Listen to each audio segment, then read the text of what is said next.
Hey guys, Blake here with another video, and today I'm going to teach you my secret to breeding Bristlenose Plecos. So let's jump straight into the video.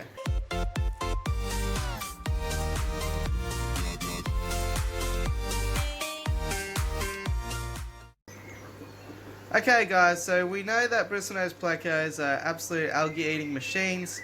As you can see behind me, I regularly have the roller door open and sunlight going into this tank, and there's not a spot of algae anywhere on the tank. So, do you want yourself an endless supply of Bristlenose Plecos? Well, let me tell you a few hints and tips. So the first thing that's important to know is how to sex Bristlenose. As you can see here, this is a male because he has quite a few bristles on his nose. Who would have thought? But sometimes they're not quite as easy to tell. That is also a male. He has less bristles. Let me just try and find a good example. Here's another example of a male, plenty of bristles. This is a juvenile. It's too early. Rookie mistake there. It's too early to tell because they might have bristles developing later.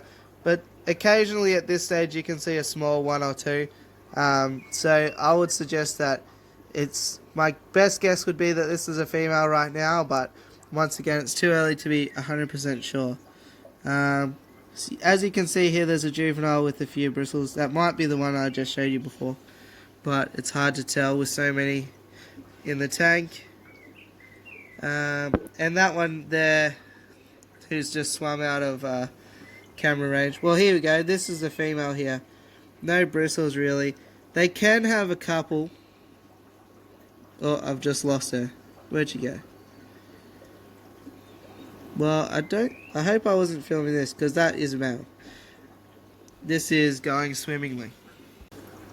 This one here, that is a female. No bristles really, just two on the front. So yeah, definitely a female there.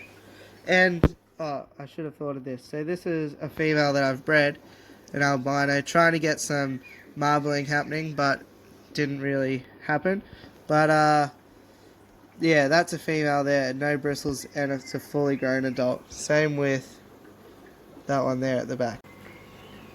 Alright, so the first thing you're gonna want to do is feed them a lot. So you can't really throw too much food in here, but you do have to be careful of bacterial blooms and ammonia. So plenty of sort of algae wafers, cucumber works nicely. Just put it on a stainless steel fork so that it sinks down to the bottom.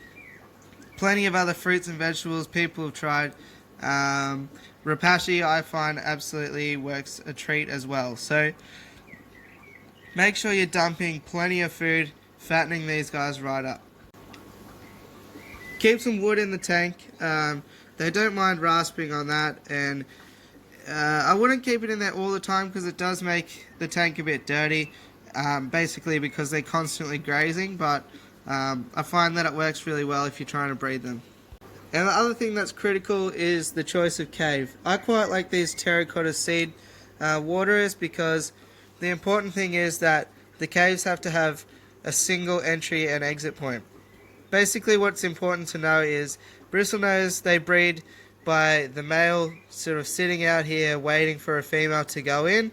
When she goes in, he covers up the entrance, traps her in, does the business, and then boots her out. And then he does all the work on the eggs. So basically make sure that the entry and exit is a good size and that there's an ability to trap the female inside. So then the trick to raising them is just basically don't have anything that's going to predate on them. So in a timely fashion, this platy has just appeared. So platies will eat baby Bristlenose. So the thing is, I've got a ton of them, and it's actually hard for my filtration, even though I've got a double stacked sponge filter, a single sponge filter, and another double stacked sponge filter. It's hard for the filtration to keep up in this tank. So basically, I need to control the population and introduce more plants. So if you were trying to breed Bristlenose, I don't recommend keeping any other fish in with them, although there are some combinations that I really do like. Here we are at my Guppy Tank, and this is a really great combo, I feel. So guppies all at the top, shrimp throughout, and some cows with bristlenose. So these are peppermint bristlenose, which I'm trying to breed.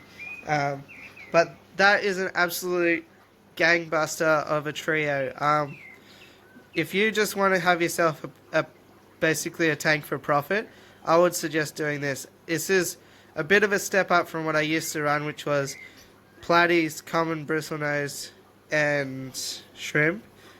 But that's because I'm just looking for more money. So I've got a actual line of dragon guppies, peppermint bristlenose, which is essentially the same thing, just at a sort of higher scale. So you could easily do this at home. I wouldn't recommend with platies because they do eat them. Or if you are going to do platies, just have dense covering like this. This pearlweed here would be a good idea, because the bristlenose and the platy babies could all hide in amongst it. This val, it is pretty dense, but I reckon a fair few of the bristlenose babies would get eaten in here. So guppies are a much better option because they don't really go down the bottom of the tank too much unless they're specifically looking out bits of food. They mainly like to just hang out the top. On the topic of peppermint bristlenose, there are lots of different types of Bristlenose Plecos. There are lemon Bristlenose Plecos, blue eye Bristlenose Plecos, and all sorts of types. So just do your research. But for most of them, breeding them is pretty similar. If you have come here specifically for peppermint bristlenose, I do have one other tip for you.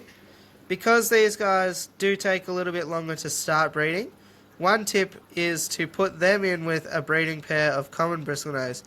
And that's because I believe that the hormone enters the water, which the bristlenose can pick up, although they're a different species, so they can't actually breed with each other. And it's a good way to sort of get the mojo flowing in the tank, get them started, and then basically once they start breeding, they get the hang of it, and you have unlimited bristlenose for the rest of your life. So there you have it, guys. I hope there were some pretty handy tips, and I hope that you get started on your bristlenose breeding pretty soon and start making some sweet cash. So let me know by liking, commenting, and all that fun stuff. Please subscribe if you enjoyed the video, and I'll catch you on the next one. Thanks for watching.